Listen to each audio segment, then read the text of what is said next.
It must have made sense for ancient peoples to look at the sky and think, we are at the center of the universe. After all, the sun rose in the east, set in the west, and right in the seeming middle sat people. To them, it was simple observation. The cradle of civilization, in ancient Mesopotamia from 3000 to 1000 BCE or so, Akkadian, Sumer, Babylon, and other empires and kingdoms, was intensely preoccupied with creation myths, the gods, and most pointedly, how it all connected to crops and staying alive. Ancient Egypt had similar cosmological preoccupations, and so did practically everyone else. The astronomer Galileo launched the modern era of telescope-wielding astronomy in 1609, and 300 years later in 1929, the Hubble constant was first calculated to measure the rate of the expansion of the universe. Now we know that the universe is nonsensically huge, 2 trillion galaxies each containing at least around 100 billion stars. Our sun is just one of them.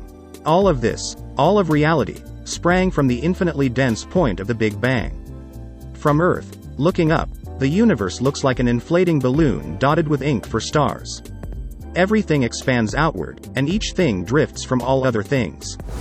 But does that mean that the universe is shaped like a sphere?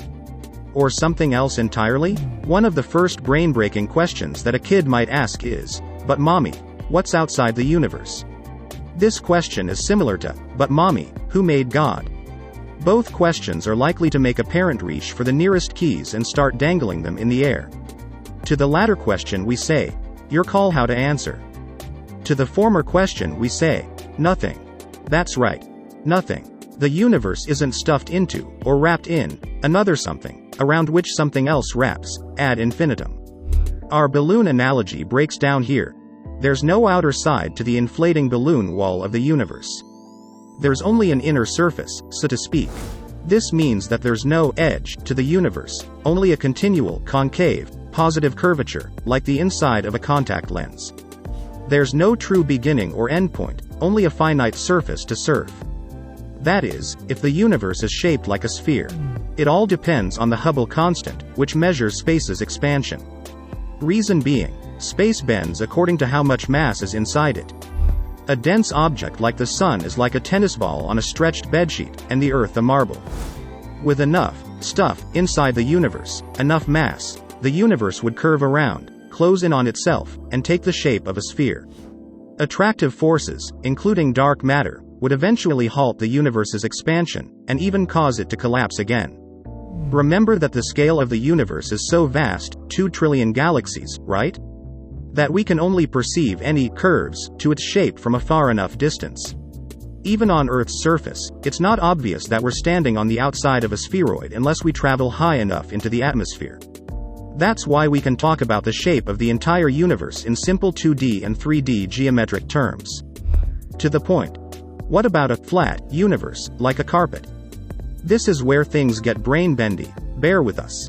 A flat universe has no edges, no boundaries, and extends toward infinity. The expansion would slow, but never stop. This would happen if the universe has just the right amount, the perfect, precise amount, as measured by the Hubble constant, to neither curve in on itself nor bow outward like a horse saddle. More on that later. Now, you might be thinking, well, what if I travel up from the carpet? Wouldn't I hit a boundary? No, because the flat plane, like the inside of a sphere, expands in all directions, including its thickness.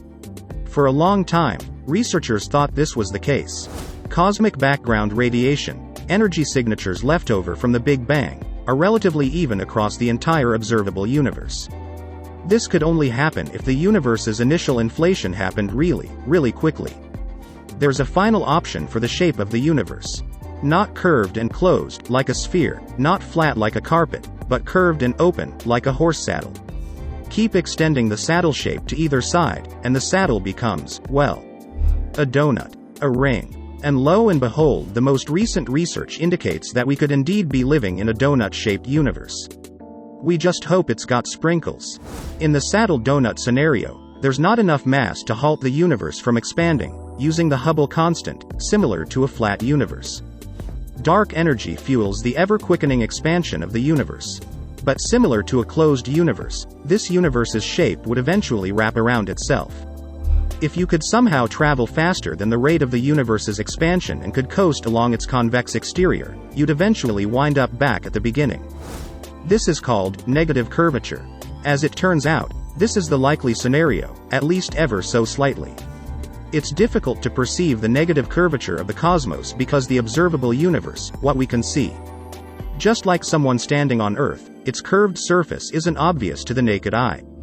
But both the flat and saddle donut universes reach a state of eternal frost because matter becomes so spread out. This is called the Big Freeze.